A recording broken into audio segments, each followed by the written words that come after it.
Join us. Circle the globe. The planet is your hunting paradise. And one man will show you the world as you've never seen it before. Danger won't stop him. Nature won't break him or prevent him from doing the impossible. Hunting the earth with bow and arrow. Be there to share this adventure. The ultimate journey for the ultimate shot.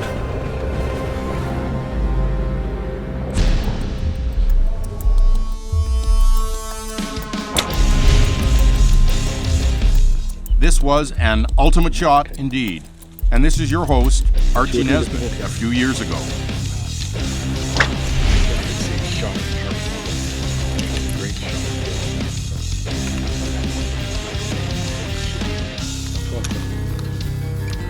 Together with you, we will embark again on a dangerous new adventure under the burning African sun for you to see some ultimate shots on the biggest African cats. He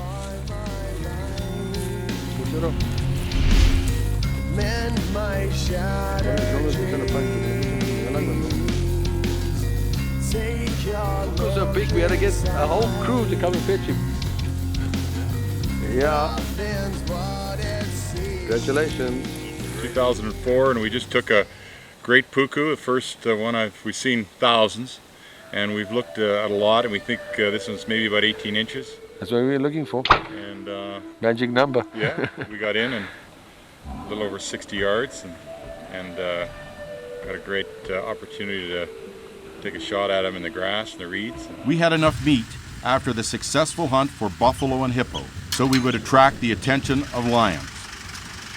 We loaded the Toyotas and took the road to the region in which our PH had seen many times an enormous male lion with a mane blackened with age. The bush literally came alive when the animals, scared by the car, scattered away. Well, not all animals ran away from the Toyota. There were some that we had to run away from, but generally we all reached the place successfully and without incident.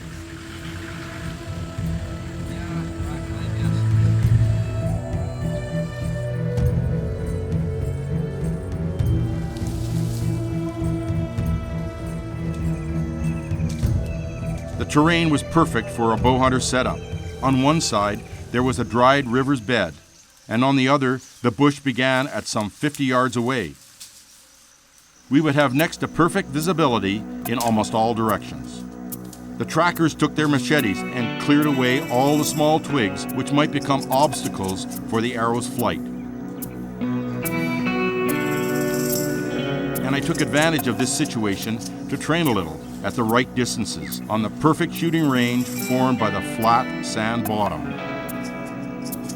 The weather was beautiful, and it was an unbelievable experience just being here. We had enough time and meat to attract the old lion.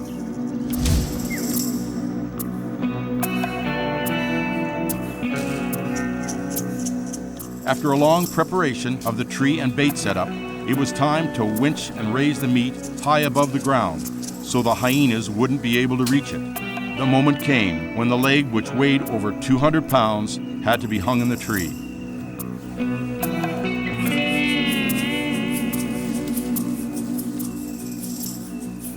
With the skill of the local house crafters, the trackers were preparing a mat from dry grass and reed.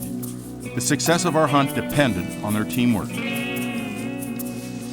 you know, in the 80s here, with all the elephants, they were a little poached. The hyena population went crazy.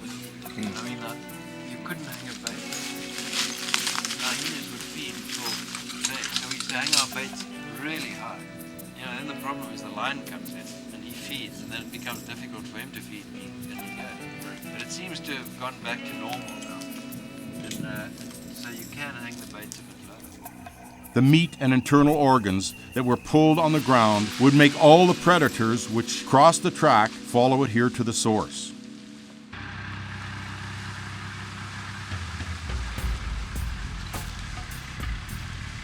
The plan is once the lions feed, is that we'll if we're sure there's a good male on it, we've seen long hair and we've seen good tracks, or if we've seen him and we're setting up for a bow shot, we'll actually drop the meat and we'll come and stake it out. Well, this I've staked out in the past. We'll move it closer. The shine will be up there. We'll put grass all around. If it's on the ground, they tend to stay that little bit longer. It also allows you to build a barrier behind the meat, which forces the lion to feed from the side that you're shooting from. This man knew his business, and I was utterly convinced that soon we would see lions. Meanwhile, I could dedicate myself and all my energy to hunting antelope on the African savanna, something I often dream of at the office when the everyday business problems have piled up.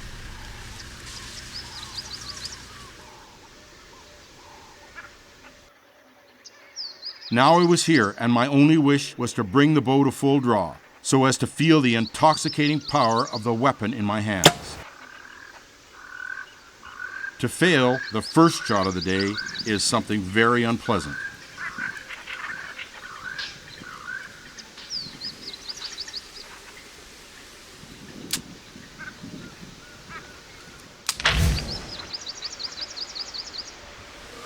But when you miss the second chance too, it is compulsory for you to check your weapon.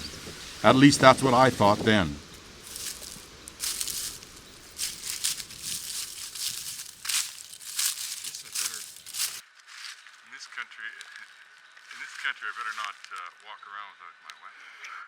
In fact, now, when I watch the repetition, I see, and you might agree with me, that the trajectory of the arrow passed right through the place where the heart was. But the animal jumped away instinctively, and thus it saved itself.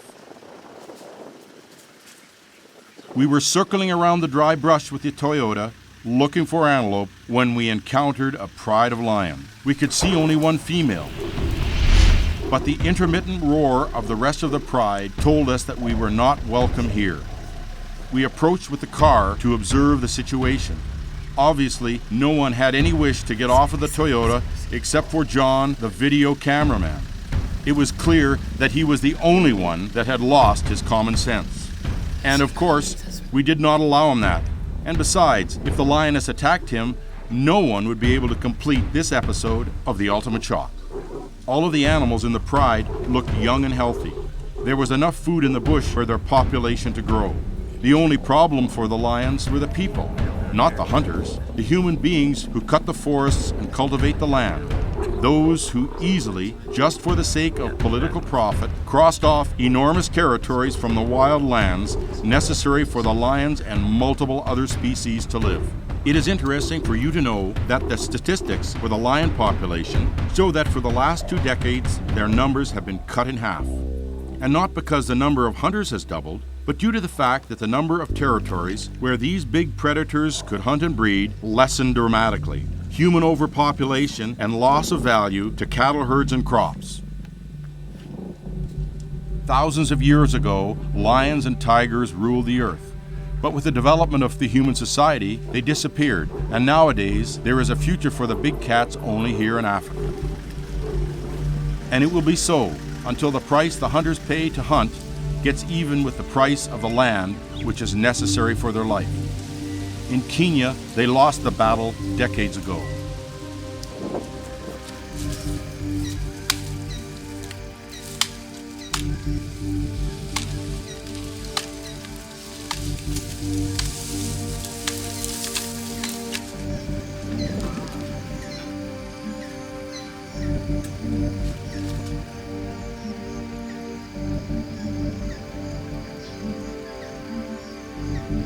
The variety of wildlife in Africa is the biggest natural wonder of the world, and thousands of members of Safari Club International won't stop enjoying and protecting it until they draw their last breath.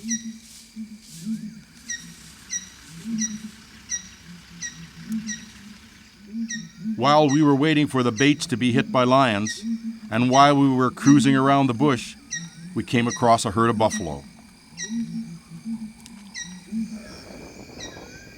The Black Death, as the hunters often call it, is an enormous animal, which is exceptionally powerful and extremely dangerous when wounded.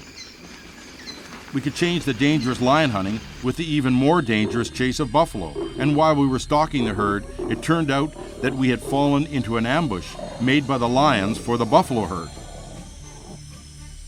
It was good that the car was close. With the constant danger of attack, the trackers climbed a big tree so that we could lift up some meat we had. It was quite unnerving to be constantly watching for the hungry lions while we were setting the bait. After we finished the preparation of the bait, our PH Athol offered us a visit to a big pavilion built quite near to a water source that never ran dry. From here, tourists could watch the animals that came to water. This place was at some 50 miles in the direction of Moisatuna, translated as smoke that thunders, more known as Victoria Falls. Along the river valley, 2 small forest reserves were situated, and the animals could freely move between them. Within the borders of the reserve, hunting is prohibited, and the animals, undisturbed by people, came here to drink water and to take a bath.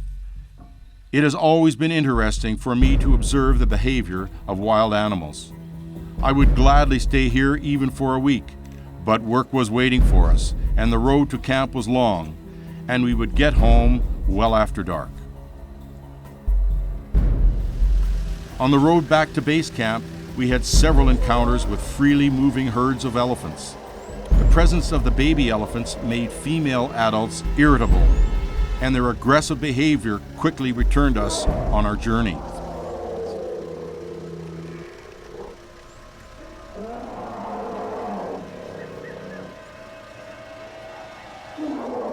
In the evening, when we had almost reached camp, the sun had already sunk under the horizon. Several ghostly creatures came out of the shadows of the bush, and with piercing cries and hoots, they rushed to chase our Toyota. After the previous day filled with action, the peaceful morning in the camp felt very pleasant, but it seemed a calm before the storm. Right at the beginning of our journey to one of the bait sites for leopards, we were forced to stop and wait for a herd of elephants that crossed our path. It was quite probable that these were our yesterday's chasers, so we passed them with extreme caution.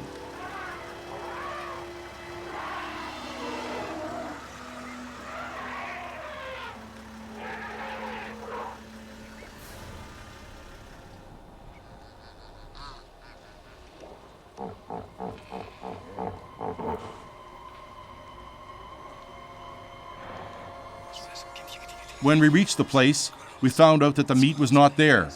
Obviously, the leopard had taken it. The scared squirrel gave out such menacing sounds that I had a serious concern for the safety of the tracker who was up there in the tree.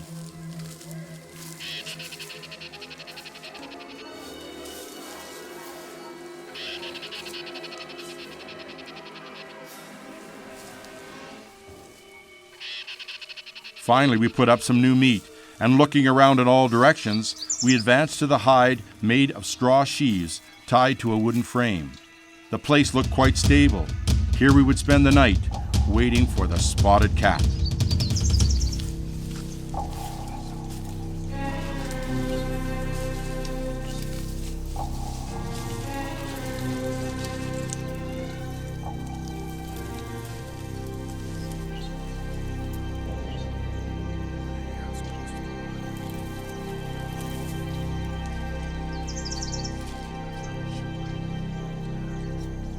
There in the background of the glow of the night sky, the leopard should appear, if we were lucky. But there was no doubt when he got in you could hear him getting up.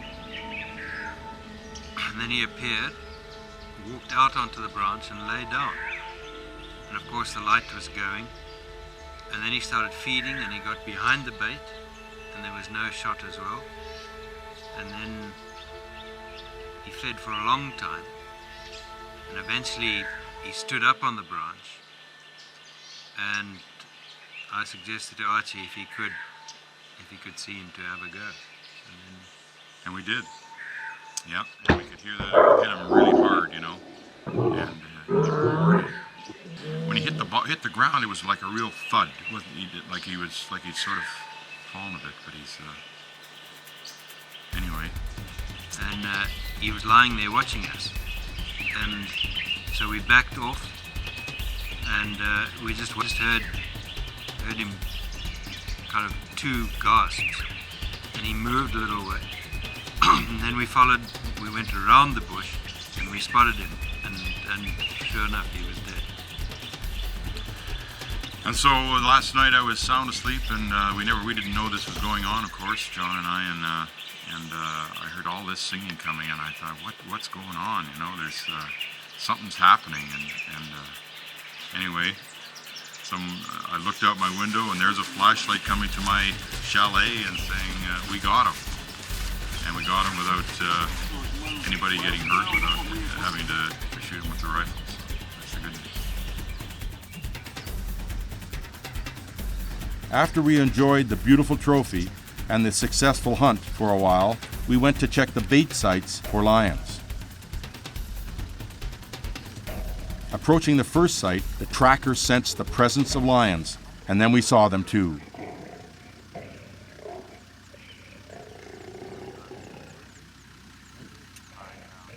Besides the lions, the vultures also had a real interest in the meat.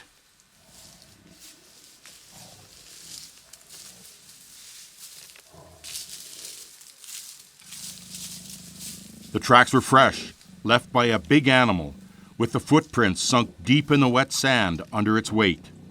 The meat was untouched, which meant that the lions would be back.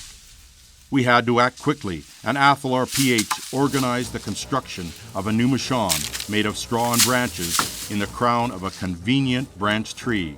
For the meat, there needed to be a special, securely prepared place at a reasonable distance for the shot.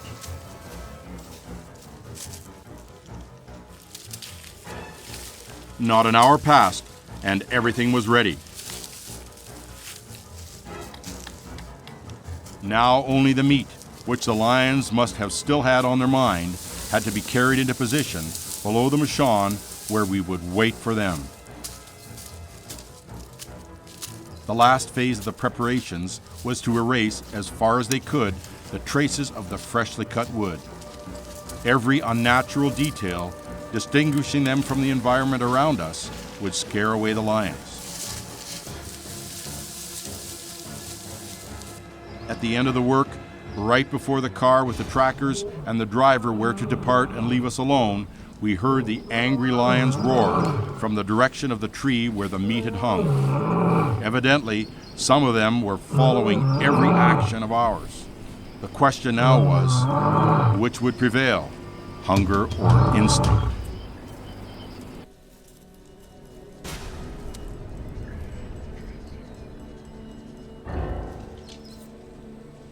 The noise of the car had not faded away yet, and the lions were already following the track of the meat pulled on the ground.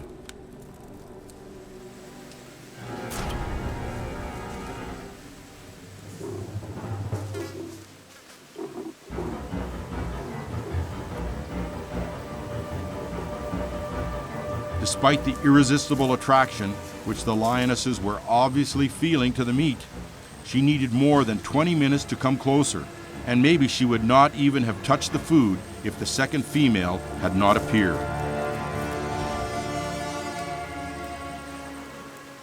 The distant roar of the male lion was a sign that soon he would come and join in on the feast. The females did not have much time, if they wanted to feed themselves, before the master of the savannah appeared for dinner and chased them away for the tasty prize.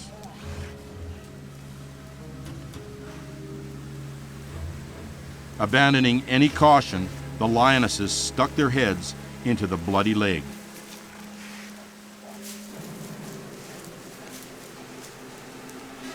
The vultures waited impatiently for their turn to come.